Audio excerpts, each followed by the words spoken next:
A slightly different version of what you have heard at the start of most people's shows, which is, what was the big story today? Labor's crushing win has knocked out Greens leader Adam Bandt. Greens leader Adam Bandt has lost his seat of Melbourne. Greens leader Adam Bandt has now conceded defeat in his electorate. Greens leader Adam Bandt has officially conceded, making him the second party leader to fall at this election. Oh. Now, unlike... well, you've already seen it 100 times. I'm not going to show you him sooking today about preferences, when preferences, of course, have helped him and other Greens make their way into the upper house for a very long period of time and him into the lower house for a long period of time. But let's just look back on the incredible rule of this guy as a political force in Australia. If US President Joe Biden can pardon people who've had a joint, then Australia can do the same. Australia will be writing a blank cheque. We'll be spending untold billions on a fleet of floating Chernobyls. Pauline Hanson, like Donald Trump, do not care which group of people they pick on and whose lives they put at threat. We should be detaching ourselves from Donald Trump. I mean, Donald Trump is dangerous, danger to peace, danger to democracy, danger to Australia. Go away, go away. But I want to turn my attention to something else about the Greens.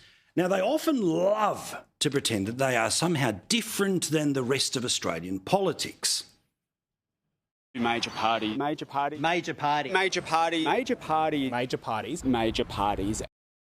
The toothbrush is so weird. It is so weird. I get the big prop thing, but Australians told them where to shove it. All right. Now, they also love pretending that they are closer to the people than any other of the major parties. Democracy.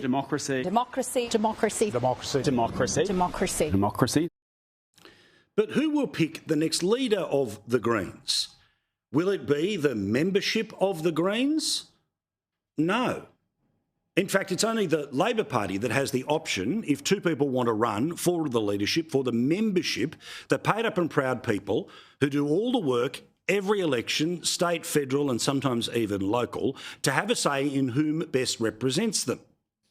But the Greens are like every other political party, which is that they do their best to avoid any sort of open fraction about choosing between one leader and the other. Let me explain. When Bob Brown decided it was time to leave as the leader of the Greens, a deal was done, and he would be replaced by Christine Milne. No vote of the party room, no vote of the members. When Christine Milne was sliding out the door, the Victorian Green, Richard Di Natale, becomes the leader. No vote in the membership in the parliament and no vote of the members of the Greens. When Richard Di Natale left Adam Bandt, the crown was just placed upon his head.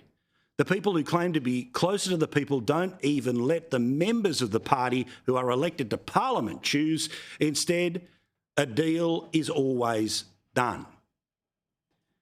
Now, this is something that we do see in major parties from time to time, and we'll find out what happens when it comes to the Liberals. Their meeting has been announced for Tuesday morning, whether there will be a contest or not. But if there is a contest amongst the Liberals, it will be decided by the people whom have been elected to the Parliament. If there is a contest between two people to lead the Labor Party, there's a 50-50 contest. Remember, back in 2013, when Anthony Albanese first showed that he wanted to lead the Labor Party, and he went toe-to-toe around the country in a debate with Bill Shorten in front of the members. The members chose Anthony Albanese, but the design of the system meant that the MPs had a greater say, and the MPs, well, they ended up choosing Bill Shorten.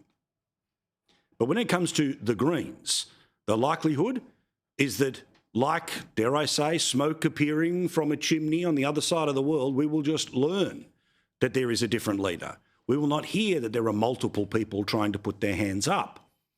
Now, of those who claim to have some insight into how the Greens are working right now, you would think that Larissa Waters would be most likely the one to take over. But apparently the deputy leader doesn't want a lot of the personal heat that comes with being the leader of the Greens. She also has a bit of rebuild work to do in Queensland. So apparently it is now down to Sarah Hanson-Young, who's been around for a very long time, yet for some reason has never been able to get out of first gear when it comes to being leader of the Greens, or Mehreen Faruqi. Now, Mehreen Faruqi is, of course, somebody who has made quite a name for herself. The types of people that she has stood next to at protests would suggest that she wouldn't be fit for any high office, but that may well be the qualification to make her the Greens leader. Anyone who criticises her is referred to as a racist, and anyone who criticises Sarah Hanson-Young is apparently a sexist. So we're going to be in for a fun next 3 years, especially if these are the two key contenders for a job that seemingly is always decided by someone in a back room. And does Hamas need to be dismantled? Well, listen, the situation with Hamas is... Surely you're able to say whether you'd like to see them gone. I mean, it's not up to me to say who should be gone or not. Have you sold out your environment credentials for a rotten, stinking extinction salmon? But you're prepared to sit behind closed doors and tell your own members. Senator Hanson-Young, nobody in this room was in caucus this morning because we were all in this room. No, exactly. So the minister would have no line of sight of that. I'm sorry. Minister Farrell, that was a statement, so... Order. Order. What a choice.